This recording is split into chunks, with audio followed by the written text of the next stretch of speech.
Back in 1999, a game called Pokemon Snap was released for the Nintendo 64, and people haven't stopped talking about it since. An interesting and unexpected choice for a spin-off game, but nonetheless, it worked. While it might not be an underrated gem or an all-time favorite, whenever it's brought up, someone will say that it desperately needs a sequel. Alright, that one was good. Let's try one like this. Ooh, that was another good one. How about like this? Okay, yeah, that was pretty good. Oh, hey, this is Rex, and there's got to be an easier way to take pictures of Pokemon. Wait, what do you mean? I already talked about it in the intro. This is Pokemon Snap is one of my favorite games from my childhood, as it is for many other people. But are nostalgia goggles clouding our view of it, thinking it's the best spin-off game ever? Well, let's find out.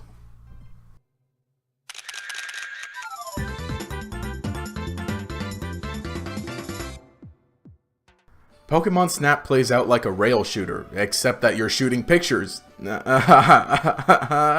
legitimately the goal of the game. Take pictures of Pokemon before you get to the end of the level.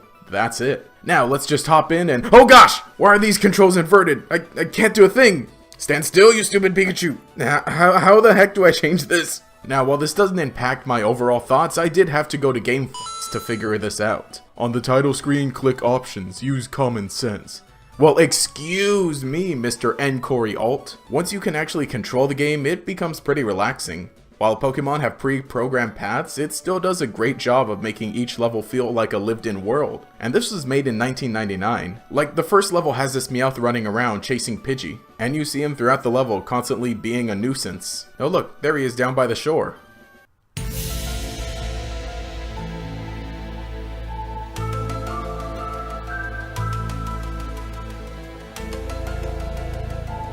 After each level, you can choose pictures to show to Professor Oak, who will let you move on to new courses after you've photographed an adequate amount of Pokemon. He's pretty much your guide for this journey. I forget press A to pound, Oak is telling me to press A to do it. FBI, open up! He'll also give you various items that can help you get different types of pictures or unlock secret levels. The apple-shaped Pokemon food can be used to lead Pokemon across the levels, and that's how you get neat photos like surfing Pikachu. The Pester Ball can basically hit Pokemon to change, come out of hiding, or just die. With this state-of-the-art Nintendo 64 technology, it's pretty graphic. The Pokeflute makes Pokemon dance.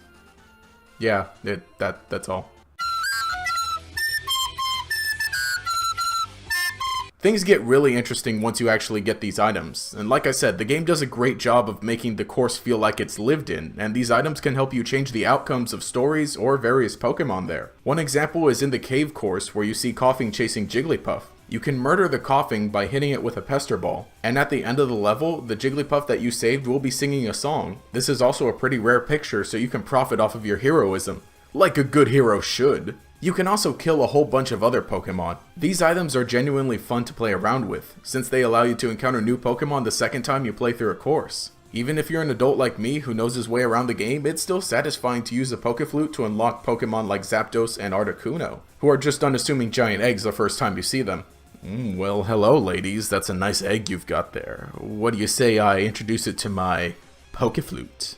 I love how things begin to connect throughout the game. Now, the true lore comes after you've completed the main courses, and Professor Oak tells you to find random pieces of junk around the island that just so happen to look like Pokemon. Some of these are easy since they're just lying around, but others take a bit more effort. Like in the river course, you need to use the Pokeflute to wake up this Vileplume so that she'll stop vaping, and then you can see this rock shaped like a Cubone. When you perform the evil ritual that wakes up Zapdos, he electrifies the power plant, causing all these lights to turn on, and the shadow of this scrap metal looks like a pincer at a very specific angle. Now, even though this one takes some effort and fourth dimensional thinking, it feels real cheap. I want to know how exactly this stuff passes for mysterious signs. Like, this one's a literal pile of junk, and the last one is a giant freaking mountain that's not even hidden.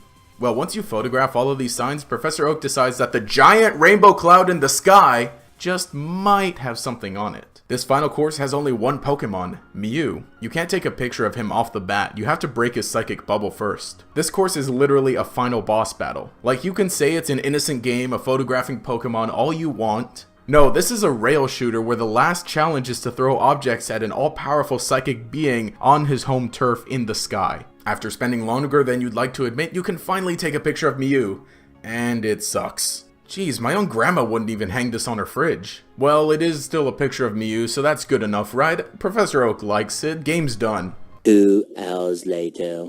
That's it, finally! I finally got it! Every other kid on the playground better bow down to the ultimate Pokemon master. Now this is truly a photo worthy of Grandma's fridge. While getting the footage for this video, I was able to complete the game in the course of an afternoon. I feel like the verdict for Pokemon Snap is the same as that of Pokemon Pinball. It's simple, but it's really fun because it uses the Pokemon so well in the environments. Other Pokemon spin-offs have things like good story and characters to supplement their gameplay, while Pinball and Snap just have the gameplay. Don't get me wrong, it's some really good gameplay, but it's probably why they haven't received any more sequels. Other spin-off games with simple gameplay have been demoted to free-to-play, so Pokemon spin-off games have effectively been split into 2 categories: the big budget intense ones, or the really simple free-to-play ones. There's really no in-between that Pokemon Snap and Pinball would fit into. And aside from adding more Pokemon and updating the graphics, what else could a Pokemon Snap 2 really do?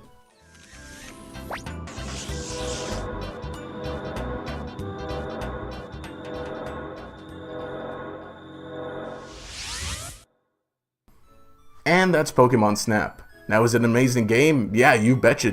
Play it if you haven't already. But does it need a sequel? I don't know. I think we could actually learn something from the gameplay of Pokemon Snap. The reason we take pictures is because they're memories that we want to keep around, and maybe Snap is just one of those memories. Nah, who am I kidding? Give it to us on the Switch now, Nintendo, please. We need it.